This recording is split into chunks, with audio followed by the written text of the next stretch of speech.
এই মুহূৰ্তত জনাইছোঁ এক গুৰুত্বপূৰ্ণ খবৰ। যোৰহাটৰ যি বৰ্বৰ হত্যাকাণ্ড, সেই হত্যাকাণ্ডক লৈ ইতিমধ্যে আমছুৱে প্ৰতিক্ৰিয়া প্ৰকাশ কৰিছে। আমছুৰ সভাপতি ৰিজাউল কৰিম চৰকাৰে প্ৰতিক্ৰিয়া প্ৰকাশ কৰিলে। শীঘ্ৰেই দোষীক শাস্তিৰ দাবী জনালে আমছুৰ সভাপতি ৰিজাউল কৰিম চৰকাৰে। যোৱাকালি যোৰহাট চহৰৰ মাজমজিয়াত দিন দুপৰতে একাংশ মানৱৰূপী দানৱ ৰক্তপিপাসুৱে যি অনিমেষ ভূঞাক খেদি নিৰ্মমভাৱে হত্যা কৰিলে আৰু দুজন ব্যক্তিক আহত কৰিলে, এই কাৰ্যক আমি তীব্ৰভাৱে নিন্দা কৰিছোঁ, গৰিহণা দিছোঁ আৰু আমি অসম চৰকাৰক সজোৰে দাবী উত্থাপন কৰিছোঁ, যিসকল কালপিত, যিসকল এনেকুৱা ৰক্তপিপাসু মানৱৰূপী দানৱে এই কৰ্মকাণ্ড কৰিছে, তেখেতসকলক অতি সোনকালে কৰায়ত্ব কৰি কঠোৰৰ পৰা কঠোৰতম শাস্তি বিহাৰ ব্যৱস্থা কৰিব লাগে। কাৰণ আচলতে এনেকুৱা ধৰণৰ ঘটনা সংঘটিত হোৱাৰ পিছত আইনৰ সুনুঙাৰে বা আইনী গতিত তেওঁলোকে আইনৰ কাম কাজবিলাক লেহেমীয়া হোৱাৰ বাবে এনেকুৱা ধৰণে অনিমেষ ভূঞাক আমি আমাৰ মাজৰ পৰা হেৰুৱাব লগা পৰিৱেশৰ সৃষ্টি হৈছে। গতিকে যিমান সোনকালে পাৰে অসম চৰকাৰে ফাষ্ট ট্ৰেক কোৰ্টৰ জৰিয়তে বিচাৰ কৰি যাতে দোষীক অসমবাসী ৰাইজৰ ওচৰত এনেকুৱা এটা কঠোৰতম শাস্তিৰ ব্যৱস্থা কৰক, যাতে কোনো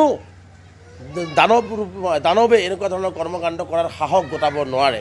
আৰু যদি এনেকুৱা কৰিব নোৱাৰে তেনেহ'লে আমি এনেকুৱা ঘটনা আৰু দেখিবলৈ পাম। গতিকে অসম চৰকাৰক আমি দাবী উত্থাপন কৰিছোঁ যে অসম চৰকাৰে এইবিলাকৰ বিৰুদ্ধে এটা ব্যৱস্থা গ্ৰহণ কৰক। আৰু এই চেগতে মই অনিমেষ ভূঞাক আমি শেষ শ্ৰদ্ধা জ্ঞাপন কৰিছোঁ আৰু যিসকল আহত হৈ আছে তেখেতসকলক আমি আহোৰাকৈ কামনা কৰিছোঁ। অনিমেষ ভূঞাৰ পৰিয়ালবৰ্গলৈ আমি সমবেদনা জ্ঞাপন কৰিছোঁ আৰু আমি অসম চৰকাৰক এই কথাটো ক'ব বিচাৰিছোঁ যে কালিৰ ঘটনাটোৱে পুনৰ প্ৰমাণ কৰিছে যে অসম আৰক্ষীয়ে আচলতে জনসাধাৰণৰ জীৱন আৰু সম্পত্তিৰ নিৰাপত্তা দিয়াত ব্যৰ্থ হৈছে। মুখ্যমন্ত্ৰী যিখন চহৰত আছে সেইখন চহৰৰ নিৰাপত্তা কিমান কটকটীয়া হ'ব লাগিছিল, কিন্তু হোৱা নাই, যাৰ কাৰণে এনেকুৱা ঘটনা সংঘটিত পালে। কালি মাত্ৰ কেইমিটাৰমান দূৰতে আৰক্ষীৰ ছাউনি আছিলে আৰু অনিমেষক খেদি লৈ গৈ তাক হত্যা কৰা হ'ল, কিন্তু আৰক্ষীয়ে কোনো ব্যৱস্থা ল'ব নোৱাৰিলে। এইটোৱে প্ৰমাণ কৰে যে যোৰহাট চহৰত যে কোনো ধৰণৰ নিৰাপত্তা কালি নাছিল।